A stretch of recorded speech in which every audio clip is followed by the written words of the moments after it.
लंबे होने लगते हैं, तापमान बढ़ने लगता है और जानवर तथा पेड़ पौधे प्रजनन करने, जन्म देने और अपने बच्चों के पालन पोषण में जुट जाते हैं। तक रात और दिन लगभग समान लंबाई के हो जाते हैं।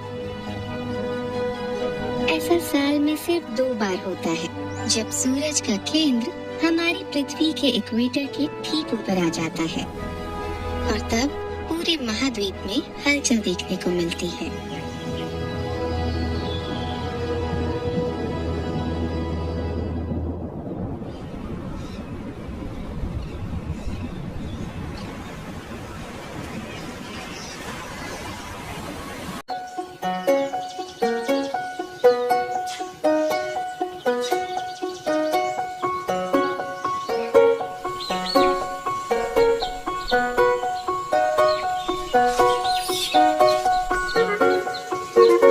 ज़ांज़िबार द्वीप पर जोजानी फॉरेस्ट में कुछ घंटे पहले सुबह हुई थी। कोलंबस मंकी के ये बच्चे 8 हफ्ते के हैं।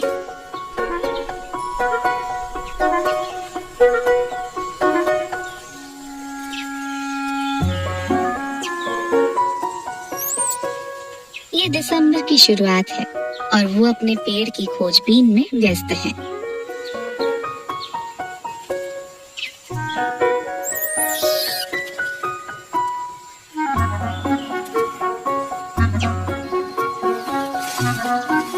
पेड़ की सबसे ऊंची शाखाओं से उनके झुंड के बड़े सदस्य झूल रहे हैं। शाखाओं को स्प्रिंग की तरह इस्तेमाल किया जा रहा है।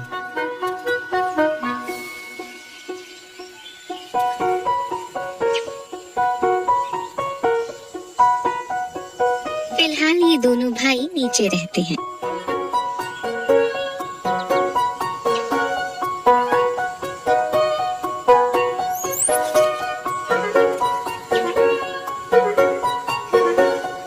ताकि अगर ढीली पकड़ छूट भी जाए तो ज्यादा चोट न लगे। साथ ही माँ की पूंछ आसपास ही रहती है ताकि वो तुरंत लपक कर ऊपर चढ़ जाएं।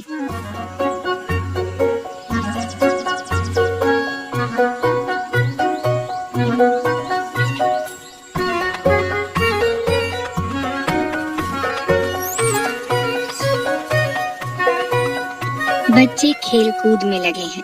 इन्हें तो पता भी नहीं कि ये खतरा इनके करीब आ रहा है। इन पेड़ों पर एक ग्रीन मांबा नजर आना लगभग नामुमकिन है। इसके काटने से मौत भी हो सकती है। माँ ने सही वक्त पर उसे देख लिया। ये अपने बाकी के झुंड को मांबा के बारे में बताने के लिए एक खास आवाज निकालती है। दूसरी बंदर प्रजातियों की तुलना में कोलंबस मंकी की आंखें एक दूसरे से ज्यादा दूर होती हैं।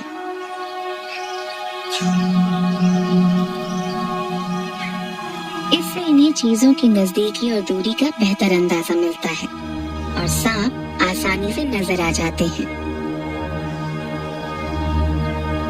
ये माँ की जिम्मेदारी है कि वो उसे बताए कि खतरे कहाँ हैं और उनसे कैसे निपटा जाए।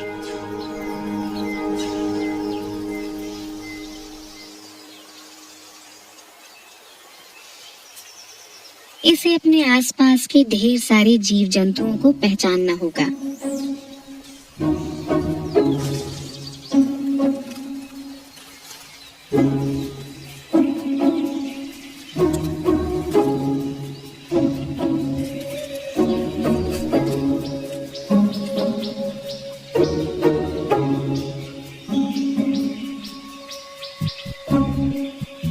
हालांकि उनमें से कुछ खतरनाक हैं, लेकिन ज्यादातर जीव इसे नुकसान नहीं पहुंचाएंगे।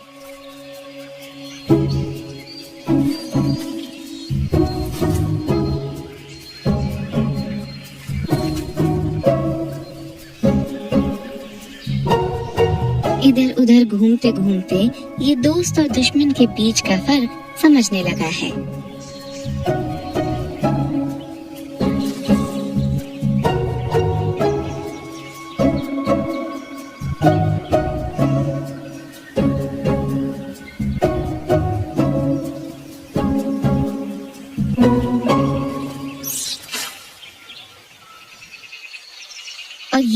आपके सीखने की सिर्फ शुरुआत है। अभी तो बहुत कुछ देखना सुनना बाकी है। लेकिन कुछ बच्चों को अभी से अपनी जिम्मेदारी उठानी होगी।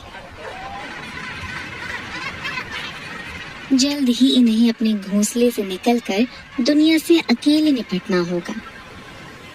दिसंबर के अंत में समर सॉल्स्टिस के आते आते ज्यादातर बच्चों को अपने लिए खाना ढूंढना होगा, खतरों से बचना होगा और अपने माहौल में महारत हासिल करनी होगी।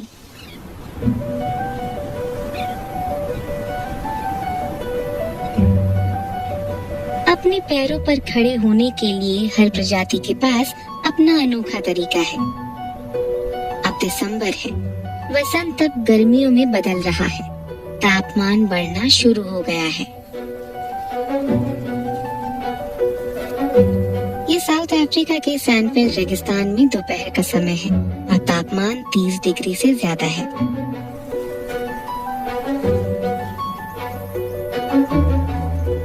मूल स्नेक के लिए अपने बच्चों को दुनिया में लाने का ये बिल्कुल सही समय है। इस मादा ने अभी अभी बच्चों को जन्म दिया है। ये प्रजाति अंडे नहीं देती, सीधे बच्चे पैदा होते हैं।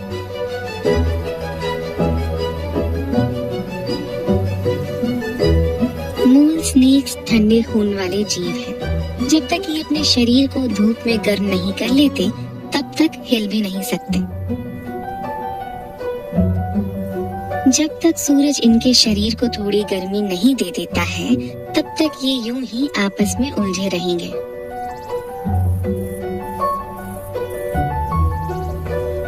ठंडे और छोटे दिनों के मुकाबले गर्म और लंबे दिनों में इनके बचने के आसार ज्यादा हैं।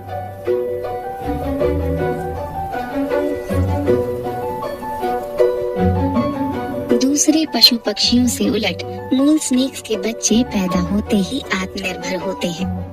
जिस क्षण से वो दुनिया में आते हैं, वो अफ्रीकी रेगिस्तान में फलने फूलने के लिए सभी जरूरी चीजों से लैस होते हैं।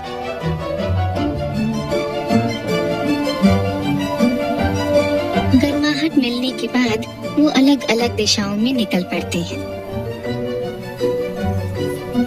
ये शायद एक दूसरे से दोबारा कभी न मिले।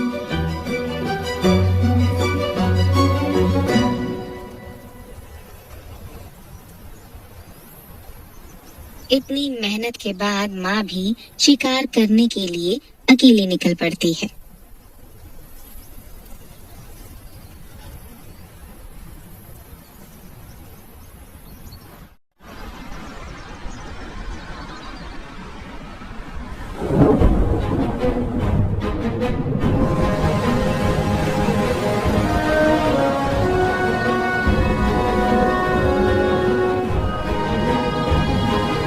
बसंत का मौसम खत्म होने को है, लेकिन गर्मियों के आने से पहले कुछ बड़ा होने वाला है।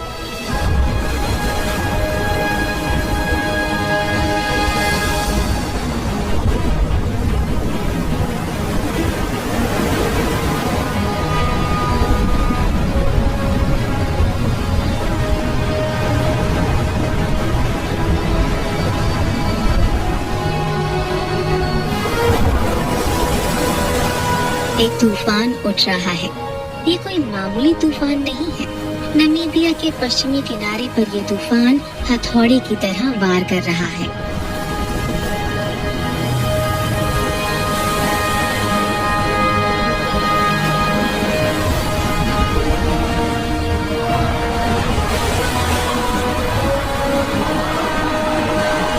सील्स का ठिकाना अब सुरक्षित नहीं है। समुद्र की चपेट में आने वाले केप पर्सीन्स के ये बच्चे इन खतरनाक हालात के लिए बिल्कुल भी तैयार नहीं थे। जो अभी तैरना सीख ही रहे थे, उनके लिए ये तूफान तबाही बनकर आया है।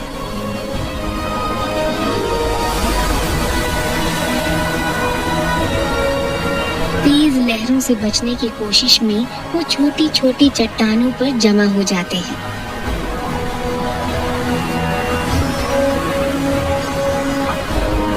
लेकिन लहरें बार बार उन्हें वापस पानी में बहा ले जाती हैं।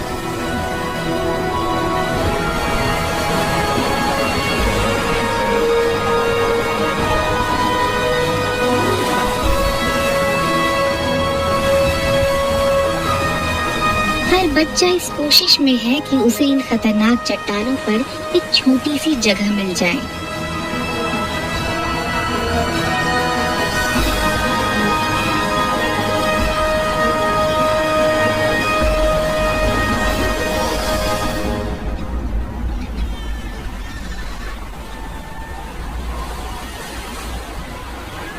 कुछ देर बाद लहरें शांत हो जाती हैं और थके हारे डरे हुए बच्चे एक दूसरे से चिपक जाते हैं।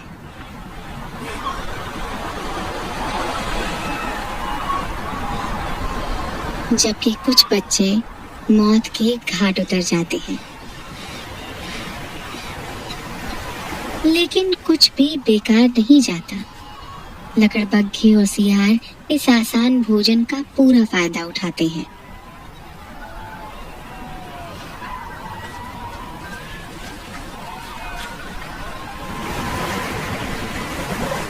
जो बच गए वो बड़े होने के अपने सफर में एक पायदान ऊपर उठ चुके हैं।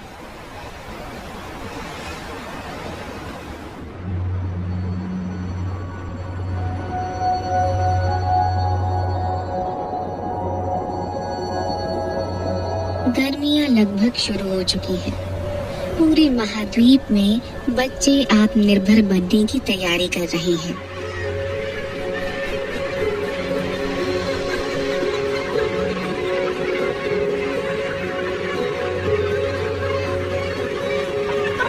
नन्ही गैनेट पूरी तरह से बड़ी हो चुकी है।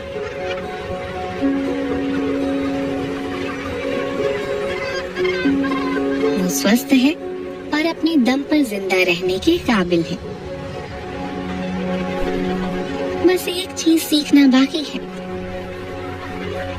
उड़ना। इसके पंखों को वाटरप्रूफ करने के लिए माँ अपनी चोंच से उन्हें रोएदार बनाती है।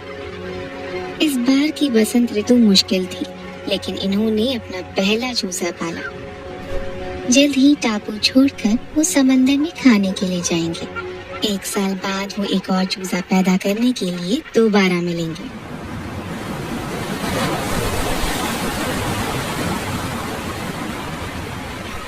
बच्ची उड़ने के लिए तैयार है। अगर वो उड़ नहीं पाई तो वो इस द्वीप पर फंसी रहेगी और भूखमरी का शिकार होगी।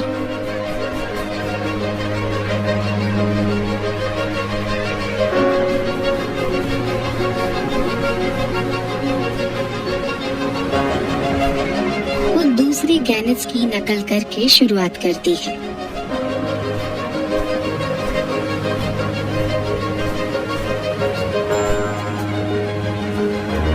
वो उड़ने से ज्यादा पंख फड़फड़ा रही है।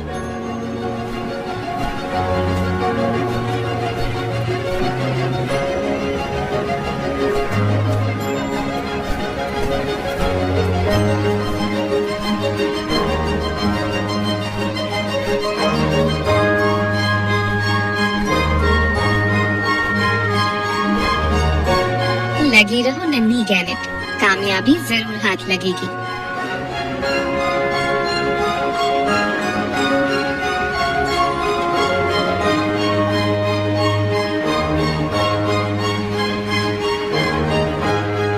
कुछ कदम आगे बढ़ाते हुए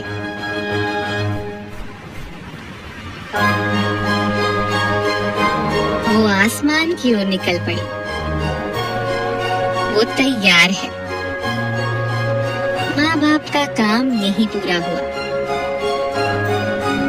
अफ्रीका में बसंत के सिर्फ एक मौसम में इन्होंने अपनी पहली बच्ची पैदा करके उसे आत्मनिर्भर बनाया और आपस में एक ऐसा रिश्ता कायम किया जो इन्हें आने वाले वर्षों में और बच्चे पैदा करने में मदद करेगा।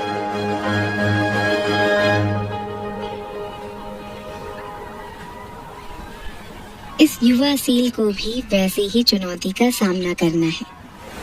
जमीन पर 3 महीने बिताने के बाद अब समय आ गया है कि वो अपने माता पिता के साथ खुले समुद्र में खाना खाने के लिए निकले। तूफान ने कॉलोनी को हिला कर रख दिया है, लेकिन आज शांति है और वो आसपास घूमना चाहता है।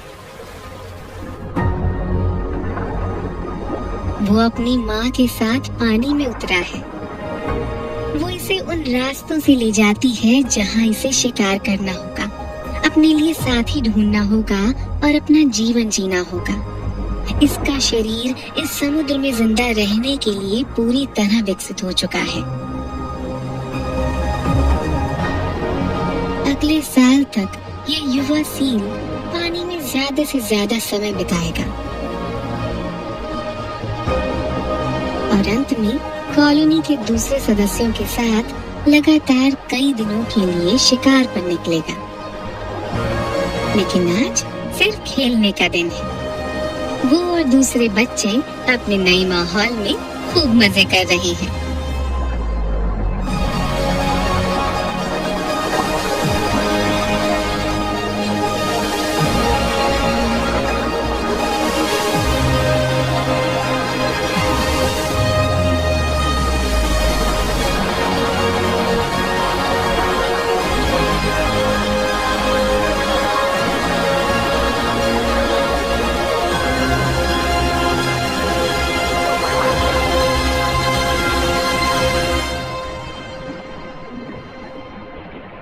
वसंत के जाते जाते अफ्रीका के नए सदस्यों ने आजादी का स्वाद चख लिया है।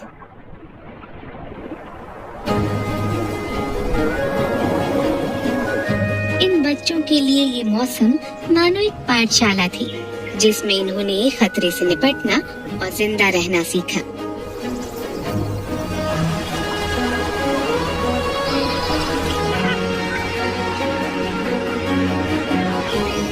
जो बच्चे इस पाठशाला से पास होकर निकले हैं, उनके लिए अब वक्त है दुनिया देखने का।